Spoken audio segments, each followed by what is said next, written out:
from them, not willing to give that over as a potential first pick. Right, you have Renata, you have Varus, you have Kalista, and it's the Renata deemed to be the most important between the multiple different choices. Mako, one of the very best Renata players in the LPL, and we saw them in Game 2 as well, takes that one away. So you're going to have to take away one of that Varus or the Kalista. Pick your poison here, Top Esports.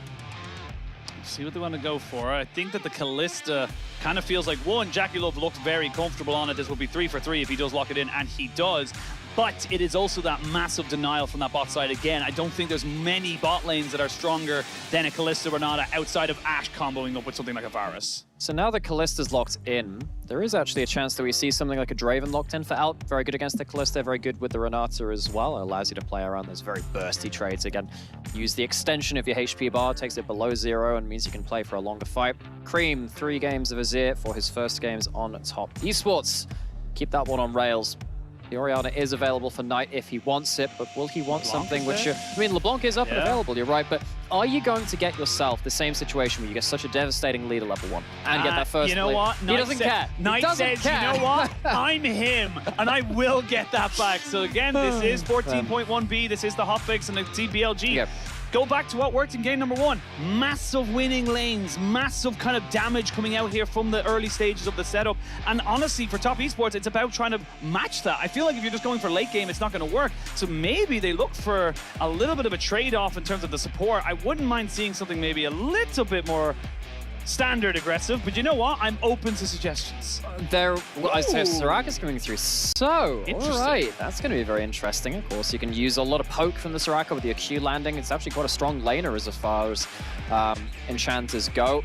Still a little bit difficult walking up to the Varus. Varus has anti-heal built into his kit, of course, with his E, so if he uses that well, you can reduce some of the Soraka's healing value from the W.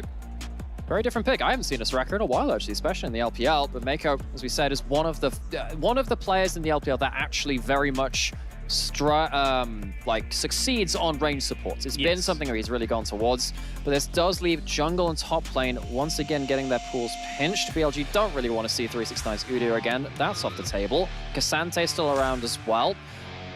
What are they looking for? What they want to try and go for. Xin Zhao going to be banned away here by the side of Top Esports. Maybe they're looking to get the brand themselves, stop any kind of real engage coming out from that side. They will have first pick off of this rotation, but the BLG, they might leave the Cassante open and say, look, take it. We don't really have a problem with it. We would rather kind of maybe force you into that first pick, or at least give ourselves the option coming into it later. But right now, they're thinking pretty long and hard about how they want to try and approach this last ban. Who do they want to try and pinch away? So I think you want to remove someone, maybe like a Vi or a Jarvan, because that comboed up with the Soraka is really annoying. So it is going to be that Vi. Because think about it this way, right? With the Jarvan as well, that's also the case. If you ult someone, you see someone, and the Soraka is in range to put the silence pool beneath them, it's going to turn into the root at the end of it, in the duration of that CC. It's really, really dangerous. So one of the CC junglers is going to be taken away from Tien. Looking towards that Lee Sin. Of course, he is a very famous player of that across history as well. And he's going to be locked in. And I think this is the thing as well. When you get a Soraka, you were mentioning obviously the Vi, the Jarvans, and even a Lee Sin, it means you can be a bit more aggressive than you already are, and kind of know that if your support is there, you will have that extra tank of HP available to you. You will be able to try and, be a bit more of a playmaker without making too many mistakes. And is it going to be Shuns Nidalee? Shuns Nidalee is something that we have seen a couple of times to mixed success, but we'll see if they want to try and go for this right now. But yeah, no, I think the Wukong makes a lot more sense here. You would be pretty much locking yourself in for full poke if you did do that way. So Wukong makes a lot of sense in terms of just creating something that can then turn into a much bigger 5v5. The Nidalee would have been not so great, I think. No. But it's Shun. Sometimes he just plays it anyway because it's one of his favorite champions. But it looks like right now, BLG are looking to get that Wukong and maybe another teamfight ultimate on top of it. Now picture this. You're sat there as the Kalista and Soraka rather, trying to play backline, trying to play these longer team fights. And then you have Blam, Cyclone on top of you. Blam, you're going to have the Slicing Maelstrom as well. Maybe the Renata ult then gets enough time to land as well after that other CC has come through.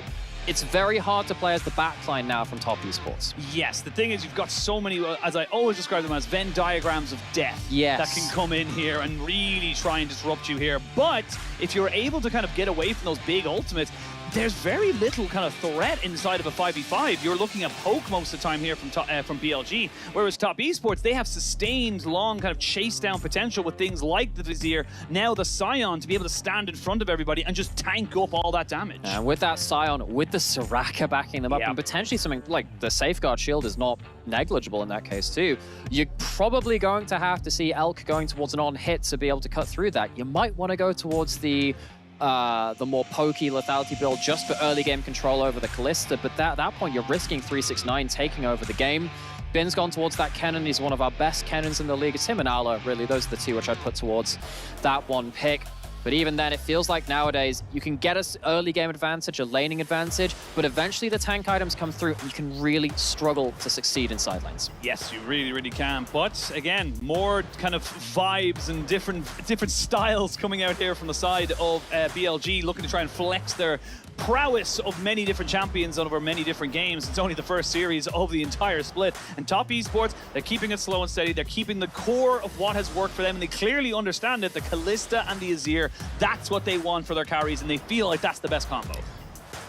Another thing which I just want to hit on as well is, you know, we started this day talking about how 369 has an incredible matchup versus Bin, but Bin in this series, he's matured, he's playing for the team, he's playing Cassandra, he's playing, you know, the Aatrox as well instead of a lane counter. And then the last game he goes, well, I got to go back to what's got me success in the past, goes towards a carry instead. Individual agency has been the name of the game, especially in the early phases of it. Game 3, hitting the Rift. Jumping in straight away, and again, you will not be seeing each other for a very long time. We will not be seeing Top Esports versus BLG, if at all, for the rest of spring until playoffs, so you gotta make your mark. Both teams 1-1, sending us into a third game, and BLG versus Top Esports has already delivered a fairly decent combination of players. Plays even. Been going for the first strike on the cannon instead of something like the Airy. Airy is very common in terms of bullying at laning phase, and you see that across most AP builds. What this means is that it is likely going to be still with the first strike as opposed to something like a lethal tempo or the likes of that. It is going to be an AP cannon. There is obviously the off chance that it's an AD cannon. I think Broken Blade played a game of that on G2 over in the LEC. It's going to be the fleet footwork from Knight, so it means that he will be going for the AD LeBlanc once again. Had incredible success on that in game 1. And they're already calling Knight out and saying, yep, you're going to have to go to your distortion level 1 because we know you're going to go for the exact same play you did last time to try and wrap around that top side or that blue side jungle and get that damage onto Cream. So good adaptation here from Top Esports. Again, recognizing that the reason why they kind of lost that game the last time so quickly and in such confident fashion was they just never really were able to kind of stabilize after that first kind of 2 minutes. So one thing which I was asking in champion selecting loading into game was which version of the Varus are we going to see on hit or poke? Feels like the poke is better for laning phase and keeping the Kalista down. It's the on-hit, though, looking for the extended trades just like that. Yeah, straight away, Ignite goes down. Even after they have the Ghost from Elk being popped. Well, in response to this, the Cleanse has been used by Jackie Love, and this is just kind of how the lane goes. The Soraka doesn't really feel like a champion until level 2. That's when she's able to actually kind of get some trades off and use her health bar like a resource. Really well played there from Elk at level 1. Pops the Ghost early, and right at the end of that trade, gets a 2-person E, even though Jackie Love and Mako split both sides of the turret. Kind of like a 7-10 split, using the bowling analogy on that one. Gets control for the early waves. Now, this isn't going to be an early dive from the looks of it. Shun is towards this bot side of the map, but really don't think the dive is likely, especially once you hit level 2, level 3, and the silence the field starts coming in from Soraka, which is exactly why Shun is not looking there. He's looking elsewhere, and he's going to be immediately spotted on vision. Yep, this is about the biggest kind of example of what we had in LPL last year, where he who had vision of the enemy jungler generally did better. You can see already the Lee Sin moving straight away. Not on the turret yet. Not on the turret just yet. We'll get a fair bit of damage. A flash for flash, a handshake onto Mako, but he still kept his. But again, a support flash for a AD carries flash is always worth it. And there's also the supports as well, or supports heal as well. Tiana going to walk into Shun. Shun doesn't have his clone just yet. No, but he does have himself back up of the on, but didn't realize that the rest of Top Esports' bot lane could rotate as well. And straight away, we're seeing the aggression come in. Both teams looking for that power around that bot side like we've seen all series. It is about bot lane dominance. It has been ever since the World Championships. So partway through it, that has been the name of the game. I was very surprised that Shun went as aggressive as he did. There was no bailout there, by the way. That was a level 2 Renata, not level 3. Hadn't hit that level up just yet. See that Knight this time, not as able to walk forward with as much impunity because, of course, he was down 200 HP at level 1 from Jakilov hovering around that. So not quite as easy early game prior there. And this is hopefully the start of a more even game between the two of these teams. We've seen one stomp either way. Third one had decided it would only be fitting to see a bit more of a close affair. Maybe we can get some even team fights. The way they work it out in... Didn't have to get hit by that decimating smash, but sure, know what? It's not about, sometimes it's not about the damage, it's about sending a message. And he knows he's going to be in a pretty passive laning phase. They have had that pretty much exclusively. The junglers have just not really made any effort whatsoever to impact that top side. So having the cull means he's, and the first strike, he's just going to stack gold. About to say, I've put my time in with first strike. You sat there, see him charging the key, and I'm like, I could auto him again for just a tiny bit more gold. He missed the ward. This is the ward there. Does Tien right on calling that one out, which means that jungle information this time goes up towards BLG. They spot him heading into his own jungle. Obviously does have the potential for a ward hop over one of these walls, so BLG still needs to be a little bit careful, but Bin will know that Tien is hovering towards his lane, and maybe we won't get hit by another Q this time. You can see there, it's just so easy for Bin to just get any kind of, you know, surge stacks going. He's able to just kind of wait for the decimating strike to come in, and or decimating smash, and then just go and just kind of keep stacking it up right there. So this is not really unusual to be seeing there from a Kennen versus Sion matchup. But does need to be a little bit careful about how much HP he flirts with here, 369. Yes, and he's not taking aggro. Well, Bin's not taking aggro, so it's not like 369 can really threaten a return at that point. Tien has no angles either. So let's return back to this bot lane. Our first resets, a Vamp Scepter each. So a little bit of sustain from the AD carries kits, as opposed to just the Soraka healing up occasionally. Bin has just hit level 6, and he hasn't taken aggro just yet, at least. So it looks like with the teleport up, he just wanted to hit that tower a couple more times, teleport back for his own items, and get back to smacking that Sion in lane.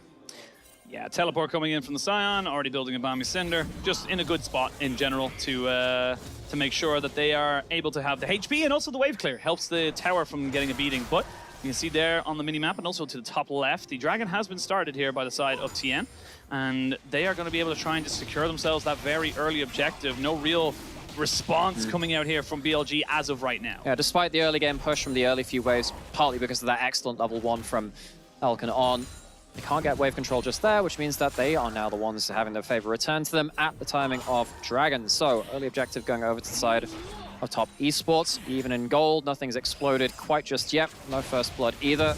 We've had, well, I mean, we had quite early first bloods in both of our games so far. As on kill, Chemtech Dragon Red. Popsicle on the screen. Shun gonna go towards Kevin, Ed, and Eddie. The Grubble Lubba Dub Dubs. the void creatures of many names. It's just like you're just constantly coming up with different names for them. Dude, like, you have the Powerpuff Girls. There's Blossom Buttercup and the other one, Bubbles. Yeah, yes. That one. Yeah. It's been a long time since I wrote a lot of these out on a note. I think I got up to about 80 different trios. Been just poking out towards the top side there with the first strike, doing as much as they can. Yeah, no. Kevin's now being picked up here by BLG, so they actually kill all three this time. They do not leave one open like we saw Top Esports do in the last game, so we will have another chance of Ghost pops. redemption. Ghost has been popped, and then straight away, bit of healing coming out. They're going to try and get the handshake. They will. Drag them back just a little bit, but they need to be careful of this Kalista just getting healed up, and they're constantly going to try and burst them down. There's the cleanse straight away. They need to kill him off, and there is the bailout. But these minions, and the Soraka is out for blood. They will have the Lee Sin coming down. That's why Mako's going a little bit heavier in terms of the trade, looking for a Q. Oh, the Q! But the handshake says no on putting on his carry boots and saying, not today, I will not be dying. I mean, he shakes his hand and says, we'll call it a draw then. Skill shot for skill shot. I thought Tien had absolutely curved the bullet on that one. Not to be outdone, On keeps himself alive, close 2v2. Again, really want to highlight how much of a range support player Mako is and how much success he's found. Not many other supports in the LPL really focus on these kind of picks, and you can see the constant cues for the slows, which then of course gives you less of the healing, well, the damage to you when you heal your lane partner. Mako is doing so much work here, Q after Q, heal after heal, turns the damage around. And even though Jakilov falls, Mako manages to clean up one in return. Yeah, absolutely. We actually see flash for flash in that picture-in-picture. Oh, what a handshake. Just says absolutely not. And the bot side, while we were looking at that replay, Elk was able to get a fairly decent trade there into Jakilov. They both lost their flashes, but neither of them went down. Does mean that JackeyLove immediately has to reset again, which means that wave control goes over to Elk and on. What can they do with it, though? It's likely just going to be vision, if that. Shen's going to walk in to do a bit of vision clearing, which potentially helps them out on their next play of the game. Shen has 6, well, 7 even, but he has himself that ultimate available. Looks like he's heading towards the Titanic Hydra first with the Tiamat built up. Of course, he potentially can just sit on the Tiamat. That's something that used to happen. Of course, with Mythics, you wanted to full complete items because of the way that Mythic items interact with Legendaries. He can sit on components nowadays a little bit more. Bin, once again, ulting towards topside. But he's exhausted by the Spellbook of 369. That might become relevant later in the game when that Summoner becomes available again. Yeah, we didn't actually get to talk about that a little bit. And honestly, it does feel like you have to take some kind of a Kennen mitigation factor, as I like to call it, just to make sure that the Kennen does end up not doing as much damage in the long run of it. Bin is getting 1v1 right now. No ultimate on 369, but he does have a flash for flash. And 369 says, hey, buddy, I still have your number. That he does. Is it a 3, a 6, or a 9? He's looking towards the higher rolls himself, but Shun, well, I mean, 369, he's used his flash. He has no ult. Shun is taking no chances, and even with his Seraphim roll, he's dying. Yeah, wish, but wasn't enough to keep him going there. Shun able to flash in, get the Cyclone down. 369 won't even be able to use the passive to try and clear out a wave or get a kill back. So good reactions there from BLG, but 369 sadly rolling a 9 into a 3. It's pretty much opposite rolls, one after the other on that one. Tian looking for a response bot side, but spotted out great warding on the side of BLG, understanding that the next play of the game is likely happening towards them in this bot side. Sion ulting towards top to get back towards that wave, but Elkanon, they're aware of the danger that they're in, and they get themselves into safety. Yeah, thumb up there for 369. Got the cannon. Got the cannon. That's all that matters. You know how he got that? I'm pretty sure he charged his shield while he was ulting. Popped it because he knew that's actually... I've not seen that before. It's impressive. Pops his shield mid-ult because he couldn't quite reach the cannon in time. That was nice. I like that. Very cute little plays like that. There's going to be the Chain of Corruption coming down on the Soraka. Remember, no ultimate here onto Mako. But there is a Fate's Call, so they're going to lose that little bit of engagement there. Ult for ult, and we saw that pretty much exclusively in the first game as well. Whenever Elk was able to throw out that ultimate, he was basically answered. But it does mean you lose out on a little bit of engaged tool from both sides. So Elkanon is making sure that they can get that HP away, get themselves some lane control. You know, when we started out the day, we were talking about how long it's been since League's released 15 years of history, 10 years of that or so. Really felt like one of the adaptations which LPL bot lanes brought to global League of Legends, to say season 5, 6, 7, was not necessarily all-inning for a kill, but all-inning to get a HP advantage, which would then give you a game-breaking advantage later on. Stuff like this helps. Mako, no defenses this time. No defenses, no Fate's Call to bring him back. And an immediate flash ignite there from On just seals the deal.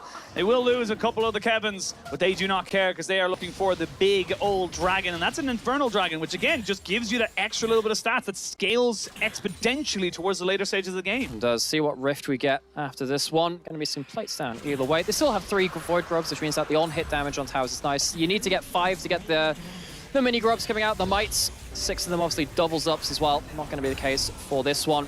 369 now on bot lane defending duty. If you look at the item in his inventory, that's the Hollow Radiance. It's like an MR Sunfire Cape. Tian gonna go in towards Bin, get out of that Slicing Maelstrom. Yeah, does use his kick and not really gaining anything else out of it. Tian just trying to maybe dissuade any kind of defense against this now lane-swapped bot lane from Top Esports, but it's already been called. The wave was already pushed in, so you're going to be able to very easily just kind of reshuffle yourself here as BLG, call out to Top Esports and say, yeah, this is how it is. And it is. Top Esports, they're the ones which initiated the lane swap. They get themselves that wave collected on bot side, and they get rid of that ult on top side. So I think this is a positive play from Top Esports. You can see that actually Elkanon doing a good job of forcing JackeyLove into the defensive position, but now here's the callback. Yep, and you may have a wish, but you don't have a hope, and that is where JackeyLove will fall. Again, this momentum we talked about from game number 1 looking eerily similar here in game number 2. That's a great punishment. Yeah, that is a great punish from BLG, actually. I thought that the initial call for the lane swap from Top Esports, good idea. Actually gets you away from that 2v2 briefly, gets you potential aggressive angle onto Bin. Tian almost gets something out of that. But the counterplay from BLG, just as good. Been a drop to ward just before, even without the ultimate. Gets a kill there, and suddenly now JackeyLove has found himself in another awkward position as Elk is the one who's had a better time in the laning phase. He's only died himself the 1 time as well. JackeyLove being forced away from a fair amount of farm actually in the first couple of minutes of this game. Freem trying to defend this tower, but It's undefendable as the Titanic Hydra of the Wukong alongside the just straight up extra damage you get from the Varus and the Renata. It's constantly chipping away at that alongside the Kevins. It's just becoming impossible. So now we're at a nearly 4,000 gold lead coming up to 15 minutes. And this is just, again, very, very similar setup as we saw from BLG in game number 1. They're looking on course to start their campaign off with a win against Top Esports. And as we said before, these are two top teams, likely on paper. Getting a win here when you only face each other once in a best of 3, it's very valuable. Only not going to get a second chance to clap back in a second round robin. There's only one of them. We have ourselves Herald being started up. 14-minute one. We haven't seen ourselves a good old Herald fight in a while. It tends to be less of the focus nowadays. But Shun is here. He doesn't have ult, but might flash in anyway. They've got a TP coming in. That's Knight coming in. And actually, Elk going to be caught straight away by 369. Loses just under half his health bar, but they're going to be able to turn and burn onto him. They don't need the Rift Herald. They want the kill, and they will get it. They say, we'll take a Constellation prize. No problem whatsoever. And they're going to force the TP here out of Cream as well, because otherwise they would have just lost the tower as well. This is just really good reactive play coming out from BLG. And Elk looks at his HP bar and goes, I could probably take that. I couldn't take that TNQ, though. That would be a little bit more difficult. But no, I think it was very heads-up play from Elk to make sure that 369 can't ult closer to his team, separate him out of that mid lane, get that kill. What that means is that they end up threatening mid lane turret with 4 people isolated there. Cream has to teleport mid lane, which means that now Bin is left alone in top side. So what this means is that BLG, off of 1 pick, have managed to get themselves some pretty good summoner cooldowns as well, now with the Cream TP being down, but also big side wave pressure, which is very important because you're just getting to the point where side wave LeBlanc is going to be really, really important. Building up, of course, towards the AD energized build. But look what Elk does here. He sees this and goes, I mean, I can just tank this, right? That's fine. There's no one on the team going to be close enough. I think 369, bit unwise, I think, following that one through. I think you have to be a little bit more aware with what your team is going to be bringing to the party after that as well. Finds himself isolated, finds himself in the grey screen. A little bit unfortunate. It's 369. He actually used the spell book on the Ignite there as well to try and make something happen. They're going to try and stick in front of him. They will get the flash out of him at the end of that as well. Cyclone did come out alongside the Slicing Maelstrom, so a hell of a weather warning coming out at the end of that one. Tien looking for a little bit of a 1v1, but the Fleet Footwork LeBlanc, they are not really in any danger unless you have some kind of hard CC to lock them up. You know, Tien, if he lands another Q, LeBlanc is one of those champions which can somewhat be countered by Lee Sin if you just hit everything. It's just quite hard to do that. So, Knight, not had as explosive a game as game 1. Heck, even his game 2 on the Orianna was very strong, but his early laning phase was harder this time. He was chunked out before that point. This is the point where he can maybe start turning on the afterburners again, checking with the gold lead. Near enough a 4,000 gold lead. It feels like it's been a closer game, but it's been harder fought. It's not been as one-sided straight from laning phase. The BLG have been just a little bit more crisp on the way that they've been playing out the response to the way that macro has been happening, and then some of these cleaner team fights as well. But I call them team fights. It's not really been a team fight. Do you get what I mean? It's like skirmishy stuff. Skirmish. See what they want to go for right now. Dragon has spawned. Dragon apiece, so no one really stacking up to an early soul just yet. 3 minutes until the Baron spawns. It is 5-1 in kills. 4,000 gold lead over to the side of BLG as Top Esports try to sneak this objective away. No Cyclone just yet. So they would be in that advantage, but I just don't see them having the kind of right setup. A TP actually came in from the Ken on the bot side, but now here we go. This is the team fight you wanted to see. They're going to try and maybe burn down the Renata because they know they can go for them, and there is going to be the Dragon confirmed over to the side of BLG. They lose the Lee Sin as well, so Top Esports are now on full retreat. They're burning down. There's a wish, but can they keep the Sion alive? The heals, the shields, everything's just trying to take down the big man in the top lane. Eventually, he will fall, and you can see 369 not able to do anything in the passive form, but now Cream looking for a flash and gets himself on top of Elk. Cream was having a very quiet series, but now he's looking to explode, and Jackie Love wants Knight. Won't be able to get him, but that's the kind of play that Cream needs to do. How many times are we going to see Varus killed by Azir in the mid lane, man? It has happened way too much in the last few months. See a counter teleport coming back in. It's another fight. It is another fight. Jackie Love trying to survive it, but he will go down. You can see Cream as well, after doing the heroics in the last one, will fall. Double kill over tonight. You said he was a bit quiet. He is roaring into this game, and just as BLG thought they maybe, or maybe you thought BLG were going down, Top Esports unfortunately stayed a bit too long. Night turns into daylight. The teleport comes in at just the right time. That's going to break open the mid lane outer turret. It gets a handful of kills as well. Between Cream and Jackie Love both hitting the floor. Now Knight is going to be really, really online. And Top Esports, I mean, I think they've given it a pretty good shot in this game. They've been making big plays. It feels like they're okay. But BLG, one of the things we got to know about this team last year was how quick they are at responding. Now, the problem was against the JDG roster, which they played against there, is that they were somehow even better at responding to the response. It was this huge mind game. It really felt like they got in their own heads a little bit about it. But now with one of those players which dealt them so many losses in Knight in the mid lane, joining this roster. BLG keeping some of that old identity, upgrading some fire in the individual mechanics as well. This team is looking scary. Very, very scary as well. And Top Esports, they are finding opportunities to try and come back into it, but it does feel like it's one step forward, two steps back in a lot of these situations. And again, just having so many of these opportunities kind of go to the wayside. But we'll have a look at the replay here, because again, okay, it was such a mess. It was. It starts off in a 1-for-1, but On just gets absolutely obliterated. Notice that the Soraka ult doesn't come far behind. No, not really. But you notice that the Soraka ult doesn't actually come in to help Tien. They think maybe you need to save it for Cream and Jackie Love a little later. Tries to save 369 with it, but it's just the fight's over at this point, folks. Go home. It's done. Got the Herald charging into mid lane. Turret's dead. Are we going to get ourselves another fight? Knight's on a flank, but just more threatening. Jackie Love. There's going to be Cream using his ultimate. The Renata ult comes out. Doesn't really hit onto anybody. Bin looking to try and burn down the Azir, but a wish comes out. And that's going to be enough to try and keep everybody away. 369 did TP in, so they've gotten that summoner out of him as well. It's getting a bit testy. It's getting a little bit kind of all over the place. It's getting a little bit LPL, shall we say, where everyone just wants to fight. It's back to the ARAM in the LPL, trying to catch off some of these folks just around the side. Tien has done a good job of keeping Knight at bay. Yeah, but Knight's keeping him away from this as well, so there's no kind of snap engage available right now from Top Esports. So they're going to be able to get the root down. Cream gets hand shook away. The flash in to try and take down Elk as he looks to try and burn off of the bailout. Bin comes back in, does have flash, but no slicing Maelstrom. It's a 4v4 for the moment, as we can see everyone just kind of getting very low health bars. Finally, the big bang hammer of Shun gets a bonk down. Knight just weaving in and out of the fight. Jackie Love trying to do the same. The bailout will not be enough for the Wukong. Jackie Love will fall, and finally BLG get themselves the 5 kills. Triple in for Knight as he played that absolutely perfectly. Mako and 369 do their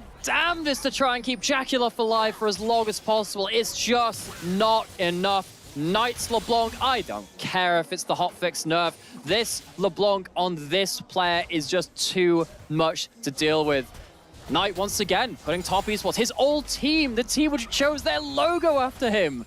He's putting him into such a bad position. Yeah, 8,000 gold down, and I mean, we're going to have a long replay, you will imagine, to try and recap the whole thing. But 30 seconds till the Dragon spawns. Baron still on the field.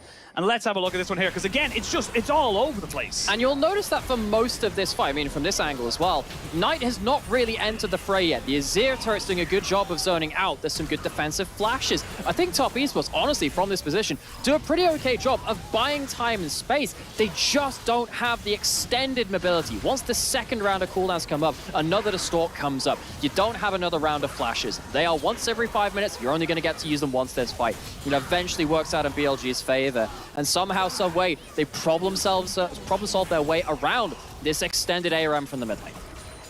5-0 and 2 here for Knight, already building up towards his third item as we hit 22.5 minutes. And this is when Baron started to become a real big threat. You've got a Varus, you've got a Wukong as well alongside the LeBlanc. Like, your Baron damage is disgusting, but they don't need it right now. They don't need to force that position because they can actually just threaten it and then pick objectives elsewhere. But now we can see Knight looking for a little bit of a move. They're going to try and overwhelm him with 5 people. There's the Dragon going in. They're going to try and turn and burn back onto Mako, but can Knight get out of this? That is the question. He flashes, but not quite fully out of the way. We'll get another redemption to keep him alive. He will not have the distortion just yet. Finally does get it, but Cream shuts him down. What else can you do, Top Esports? You've got 40 seconds, but their waves are just not really in a good position to push. Yeah, Knight doesn't have enough mobility to get out of that situation. Tien's behind enemy lines. They know he's there. They saw one more pick, it could have been so big for them. But if he dies here, this is just so awful for them. They know that he was there. They knew exactly where he tried to be. And Tien, he went for a play, and he will be punished for his honestly, just for trying to be a good teammate. He wanted to try and find the angle, but now Top Esports, they recognize they have an angle in the mid lane. It's back and forth, it's push and pull. It is just breakneck speed between these two teams. They know how important this first series is. Oh man, Tien overplays it a little bit. If you get one more pick, that's Baron for you. You can understand that being the play which gets you back into the game, but now your jungler is dead, there's no smite. Yes, you have a teleport or two to get back onto the map if you needed to reset, but they can't contest this Baron right now, I don't think. They can. This Baron's not going down quickly. They didn't have Elk on it immediately, and they're still looking for it. It's only at half HP. Now Cream knows that this is going on. They put down a little bit of vision. They know this is happening. They need the Kalista to get in here and try and just put down some work, but they can't contest it like you say. They'll throw Cream in to see if they can go for a Hail Mary, but nothing will be done. Knight still hovering off to the side just to see if there's any stragglers, but a Baron goes the way of BLG, and again, they are still very much in the ascendancy in this game. About halfway through that play, my eyes flicked over to 369 Summers just to see if he had the spellbook smite and was looking for an absolute miracle smite on that Baron, but not to be the case. Felt like Top Esports had themselves a great window with that pickoff onto Knight, his first death of this game.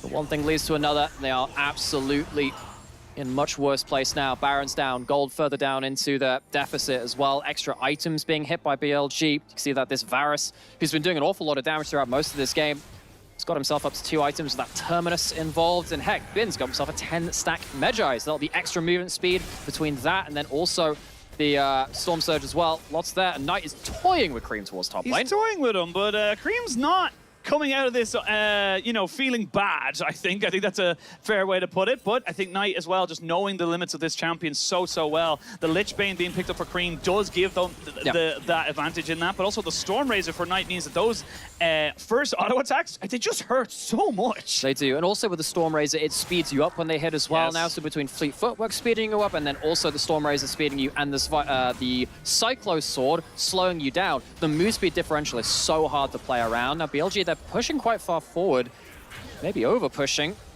Here's the thing though, yes, you have the Baron here for BLG, great, you have it for another minute 30. You are still a very relatively low-range composition. You can't really just kind of take these towers. It takes multiple waves. You will get this tier 2, but whether or not they break open the base, whether or not get more than just the one, that's kind of the next question. I think that's why it was so important to focus in, as the observers did, on that top lane split pushy kind of fracas as well, because if Knight ends up winning a trade hard enough, then that's effectively a turret down for free. You have a couple of teleports to respond or make a power play. There is one deep ward behind BLG in the river that maybe they can use, but this is the problem. What do you do in these side lanes, man? I mean, you do that, you turn and burn, because that's going to be a little bit of damage back on top of it, and the wait for the team to come back in. You do have a teleport here for 369, but you can see already when they're not able to get that turret, it becomes very difficult for BLG. They are in a good position, but they are not out of the woods just yet. Good handshake on the Cream. He has to ult, he has to flash. Does he have an ultimate? He does have a Sonya's to try and keep this one going, and Bin sees the go sign, but he's already overextended. He's trying to kill off somebody if he possibly can. Knight goes back in. The bailout is fantastic. It baits in the Lee Sin. He landed his Q, but sent him to his death. That could just be it. That could be the series. I think that's it. They've overplayed their hand. Top Esports in their first series of the year, they're going to meet themselves a defeat to, on paper, maybe our strongest team in the whole damn LPL. BLG looking to take the series 2-1. BLG, they had a fantastic game 1. They fought a little bit in game 2, but they weren't able to bring it back. And in game 3, they were doing so well to just keep that momentum, keep up the tempo, and they will start the season off with a win, 2-1 BLG. Back and forth series though. You know, that was not a clean sweep at 2-0. Game 2 was I wouldn't say as dominant as game 1 from BLG, but it was still a pretty much in the lead, beginning to end situation from that game 2. We're seeing a little bit of the meta evolve between these games too, between these two teams, saying, yes, if you have early winning lanes, that tends to be a bit of an indicator for what happens after that point. Stuff. It's not as simple as win lane, win game. It's not as simple as that. We see in game 3 here, there were some counterpunches